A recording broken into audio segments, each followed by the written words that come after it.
সুপ্রিয় দর্শক, নতুন একটি ভিডিওতে স্বাগতম। আজকের ভিডিওটা গুরুত্বপূর্ণ হতে চলেছে।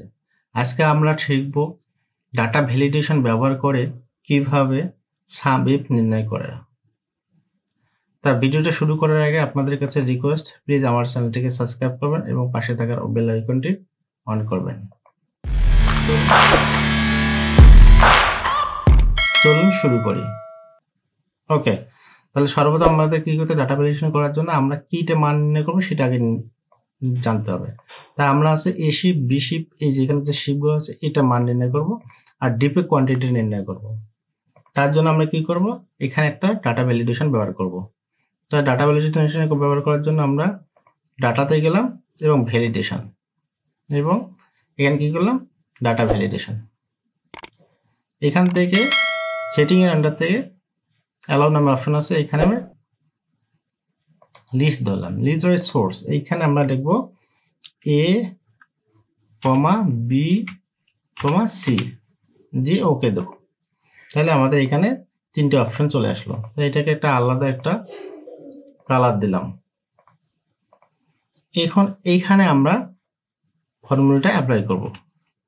তাহলে প্রথমে কি ইকুয়াল দিলাম, সাম ইফ লিখি, এরপরে ট্যাব দিলাম। ট্যাব দেওয়ার পর প্রথম রেঞ্জ, মানে এই যে ফর্মুলাটা আছে সেই ফর্মুলার রেঞ্জ, আর প্রথম থেকে কন্ট্রোল শিফট ডাউন এরে দিলাম। তাহলে আমাদের সম্পূর্ণ ডাটাটা চলে আসলো। এরপর আছে ক্যাটেরিয়া। ক্যাটেরিয়া আমাদের এখানে ক্লিক করলাম, আমরা যদি শিফটের মান নির্ণয় করতে করি এই জন্য। এরপরে রেঞ্জ ভ্যালু, রেঞ্জ ভ্যালু আমরা আবার এইটাকে প্রথম নিয়ে যায় প্রথমে ক্লিক করা অবস্থায় কন্ট্রোল শিফট ডাউন এরে দিলাম, তাহলে দিয়ে ওকে দিলাম।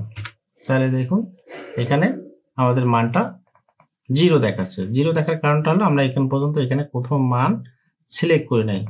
এখানে একটা বর্ডার দিয়ে দিলাম। বর্ডার দেওয়ার পর এখানে মানটা যা সিলেক্ট করবো দেন চলে আসছে।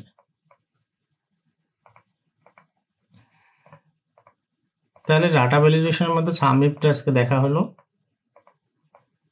অবশ্যই ভিডিও শেষ পর্যন্ত দেখবেন এবং দেখে আপনাদের মতামত জানাবেন। আর লাইক, কমেন্ট, শেয়ার করতে আপনাদের ভুলবেন না। আর ভিডিওটা যদি আপনাদেরকে অবশ্যই ভালো লাগে তাহলে অবশ্যই চ্যানেলটি সাবস্ক্রাইব করে পাশে থাকবেন। সে পর্যন্ত আপনারা সবাই ভালো থাকুন, সুস্থ থাকুন। নেক্সট ভিডিও দেখার আমন্ত্রণ জানিয়ে আজকের পর্যন্ত শেষ করতেছি। আল্লাহ হাফেজ।